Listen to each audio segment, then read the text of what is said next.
in a foreign noble person who had had to come in, learn about the English language, about the English court, about English political customs.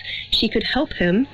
She witnesses his charters. She is also involved in giving money to monasteries, to churches, commissioning literary texts. So they're very much joined in this performance of Christian rulership. To what extent did Canute's rule follow the pattern set by the early Anglo-Saxon rulers? As Elizabeth said, he ruled England as an English king. The historian Norman Cantor calls him the most effective Anglo-Saxon king, which is very interesting if you think about it, because what it highlights is that Canute is following in the footsteps of his Anglo-Saxon predecessors.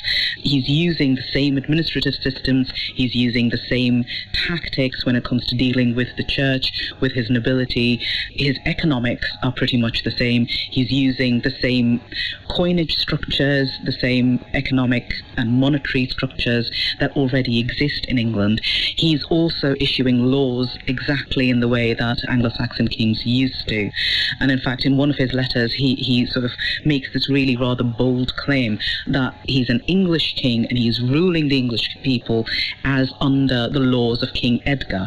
So he's completely sort of wiped Ethelred off the chronology here, and he's gone straight back to this time of prosperity under Edgar.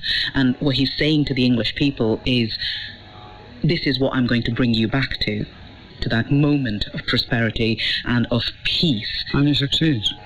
And he succeeds, very much so. Elizabeth, in 1018 he inherited the Danish throne, so he's got two kingdoms now. He's got Denmark and he's got England. How does he manage to keep both going? He does that partly by effectively ruling, in England as an English king, but drawing on people like Wulfstan and Emma to stand in for him. He does it also by being able in Denmark to rule as more of a warlord king.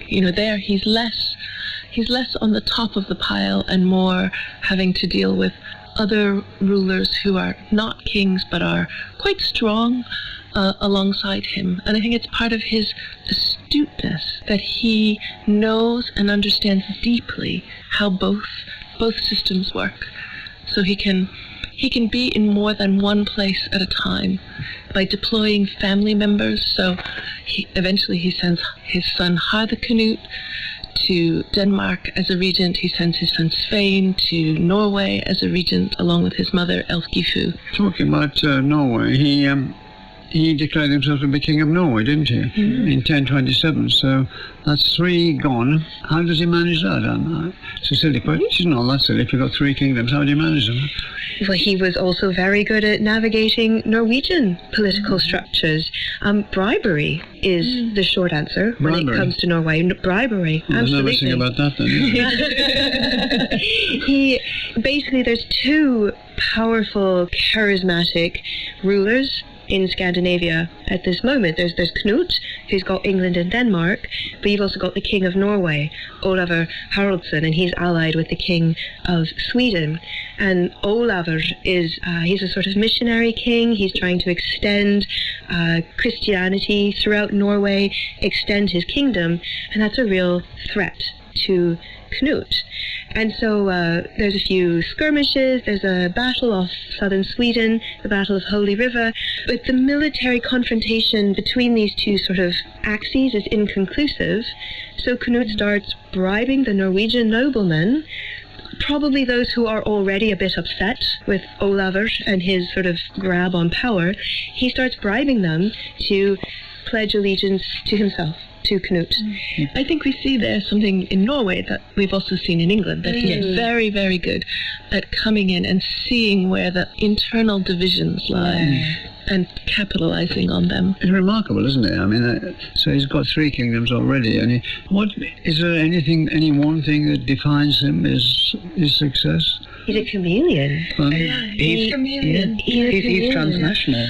Yeah. He's a quintessential migrant who knows exactly how to work in the new place that he finds himself in, but never loses sight of where he comes from and how he can operate in that sphere.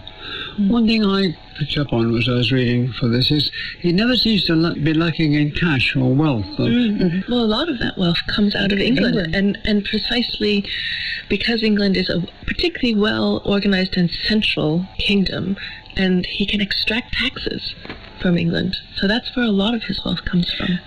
I mean, the other thing to point out is that England has been, for a very long time, part of an international trading network. And so goods and money have been flowing in and out of England for centuries by this point. England is rich in a way that Scandinavia really isn't at this point in time. So England is the prize, and England is almost the engine of Knut's economic administration across his North Sea Empire. Does he have any failures? He seems to go from triumph to triumph. Here's a king, here's another king, there's a third king, here's a battle and so on. All the indications are that he is incredibly very effective. good at what he does. Yeah. He thought about how he could brand himself as a king, as a particular kind of ruler, and a really important plank in communicating his royal identity was through his skalds, through his poets. The skalds, S-K-A-L-D-S, yeah. Indeed, yes. So this is the Old Norse, so the medieval precursor to the modern Scandinavian languages, the Old Norse word for poet.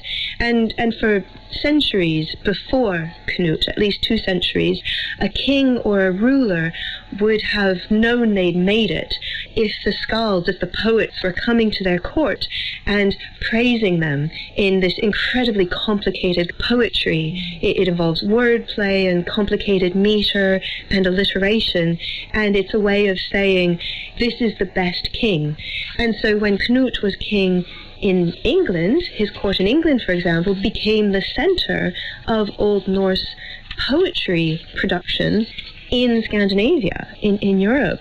Poets were flocking to compose this poetry at his court, all of it saying, Knut is the top king, Knut is the greatest warrior, Knut rules his nobles just like Christ rules in heaven. These are very strong statements. Did his 16 years change England much? In some ways, no, because the structures continue, and after a period of disruption, Edward the Confessor comes to the throne, ruling in those same structures, and in some ways ruling with an Anglo-Danish identity, and his sails are full of Anglo-Danish air as Edward comes to the throne.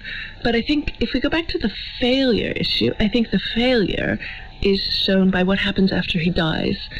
And you end up with virtual civil war. And too many children. Too many sons by too many different wives. And it doesn't help that Emma has also had sons by 2 different wives. 2 different husbands. Sorry, yes. Sorry, yes. So Emma has had sons, as we know, by Ethelred and Canute. And Canute has had sons with Elfgifu and with Emma. And everybody wants the English throne. And so you have 5 years of turmoil in which every single one of those sons, except Edward the Confessor, ends up dead. And whether they died natural causes or they're killed is always up for debate. And vicious factionalism around that. We get a real insight into that from the life that Emma, in the midst of all of this, Emma commissions what is essentially a gesta of Canute, so his deeds. And she represents him very much as a kind of the creator of a new dynasty. He's a second Aeneas, bringing together 2 people, the English and the Danes. And she even tries to portray Edward the Confessor, so Ethelred's son, as Canute's son. And I think that's really important for showing us actually what Canute did change, that actually there is, while the structures are English, there is a sense in which England realizes actually that they've thrived under the Anglo-Danish kings. So that's how Edward comes to the throne, both as a restoration of the West Saxon dynasty, but not as a break with the Anglo-Danish dynasty. How big a step is it from that, from the fractiousness and And the Battle of Hastings. They're very, totally very intimately connected. One of the big changes is the raising of Godwin. Godwin is such a key player, not just in Canute's own reign, and in the turmoil after Canute's death, where we've got all of these sons vying for power. Godwin is a bit of a kingmaker in terms of whom he supports against whom, and he does change sides. He's not entirely loyal to any one person. He's looking out for his own interests, very much so.